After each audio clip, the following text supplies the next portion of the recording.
Pag-adlaw katawhan sa Dios sa Archdiocese sa Ozami sa ngalan sa atong talahuron nga Arsobispo Archbishop Martin Sarmiento Humowad, Didi o sa kahugpungan sa mga kaparian sa tibuok lokal nga simbahan sa Ozamis gikan dinhi sa Immaculate Conception Mission Station sa Concepcion, Misamis Occidental kini nausab si Father Jesse Langgam magahatod kaninyo sa pamalandong karong adlaw karon nga Sabado sulod sa ikatulong simana sa Quaresma, Marso 9, 2024.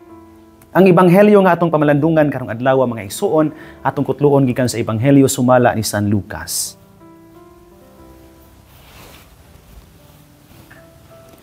Gisugilo na usab ni Jesus kining sambingaya ngadto sa mga naniguro nga sila maayong tawo ug nagtamay sa uban. May duha ka tawo nga nangadto sa templo aron pag-ampo. Ang usa Pariseyo ug ang usa kobrador sa buhis. Ang Pariseyo naglain pagtindog ug nagampo. Nagpasalamat ako kanimo o Dios nga dili ako hakog, dili limbungan ug dili himabay sama sa uban. Nagapasalamat ako kanimo nga dili ako sama ni anang kobrador sa buhis. Nagpuasa akog duha ka adlaw matag semana ug naghatag ako kanimong ikapulo sa tanan kong abot. Apan ang kobrador sa buhis nagtindog sa layo ug dili gani moyahat ngadto sa langit. Nagpamukpok siya sa iyang dughan ug nag-ingon, "O Dios, maluoy ka kanako nga usa ka makasasala."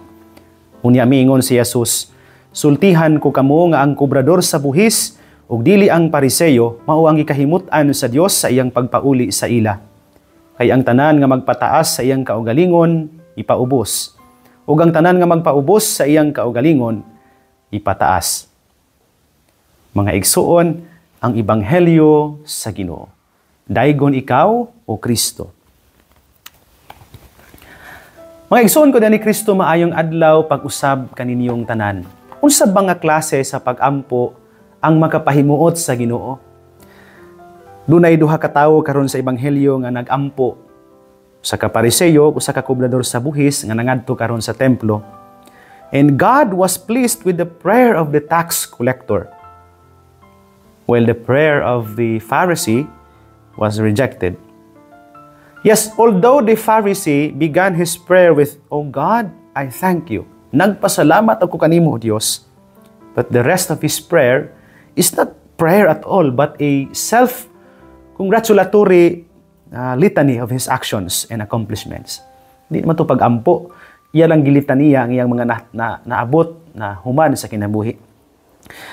The tax collector, on the other hand, my dear brothers and sisters, could not boast of any virtue.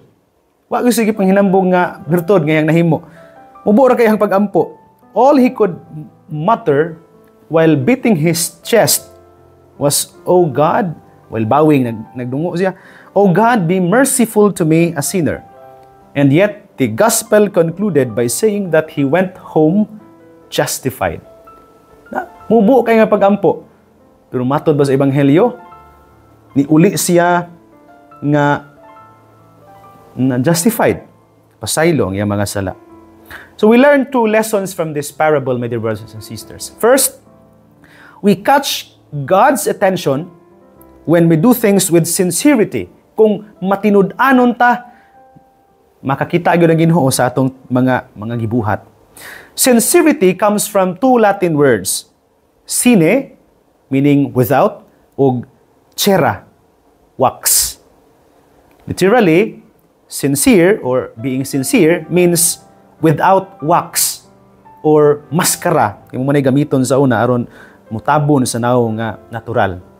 In ancient times, manggod, ang mga aktor sa mga dagkong liga sa pagdrama or sa mga stages, magsuot silang maskara nga hinimo sa wax. And to perform, no? Kanang aron nga murag kuan ba ilahang lawas dili makita nila mga apan ug uban pa. Aron ba ma-project ngadto sa large audience the emotions nga gusto gyud nila nga i-portray, mas maklaro man kung na atong maskara nga wax. So to be sincere is to be without wax. That is to be without mask. Before God, leave it all open for Him to see. Ayun na pagtago-tago at ubangan sa Ginoo. Ikaduha, we catch God's attention when we do things with humility. Yes, pagpaubos.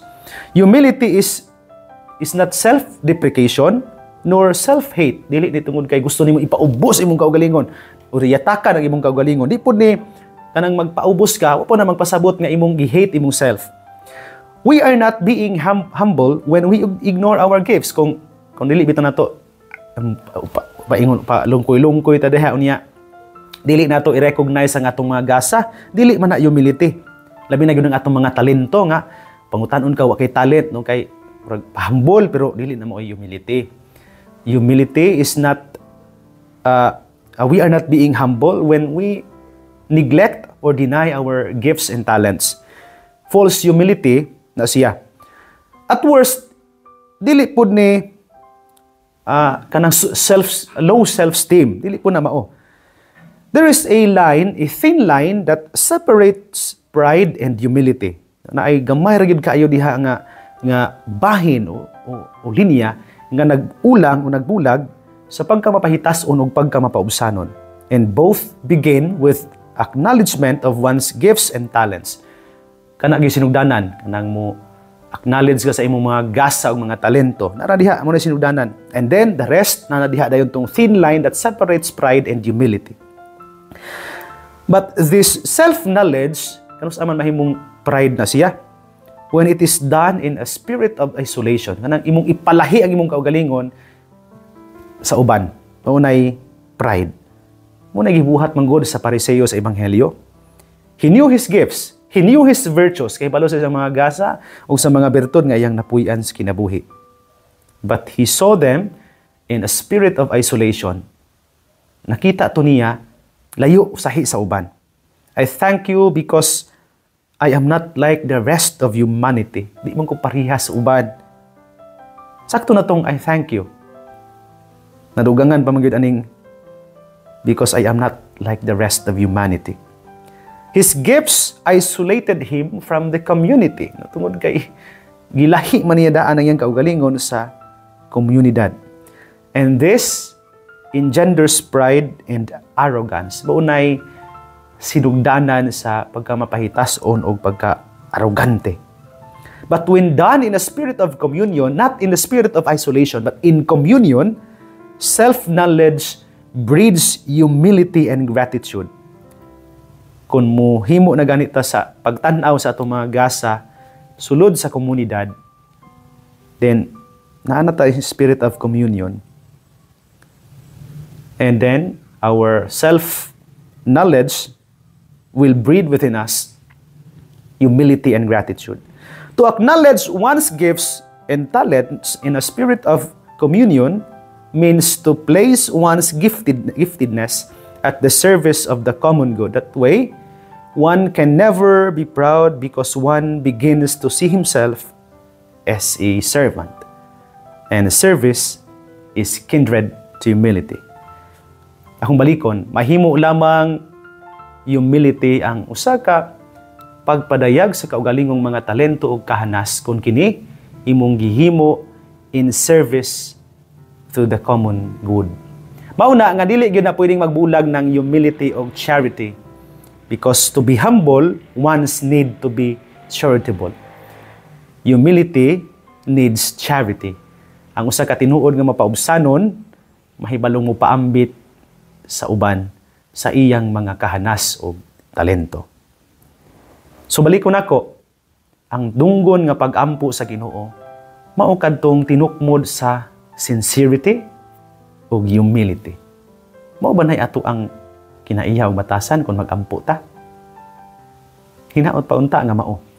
Mga igsuon ko diha ni Kristo dinhi na lang kukutob apan sa dili pa nako tapuson kining pamalandong tuguti una ako sa pagtunol sa akong greeting sa tanan nga karong adlaw nagsunod nining atong programa kaninyong tanan daghan ug daghan gayud kaayo nga salamat labi na gyud sa ato ang mga listeners ug viewers karong adlaw nga nagsunod nining programa diha sa ilang tagsa-tagsa ka mga panimalay tungod kay weekend karon happy weekend kaninyo tanan no mga nang laba nani kay sikay diha sa ilang tagsa-tagsa ka mga panimalay katong uban nga karon nang nag-andam para sa pagpamahaw o pagpaniudto ato mga nangandam para sa ilahang mga buluhaton karon outside their workplaces tungod kay niya sila karon sa ilahang mga panimalay kato pong mga pamilya nga nag-outing karon o nag-get together tungod kay weekend mahing adlaw may buntag ninyo Salamat sa mga kanunay nagsuporta nining programa, labi na gyud atong mga listeners sa Facebook ug sa ato ang mga radyo ug nagtanaw nato sa atong mga televisions. Maayong buntag yung tanan, no?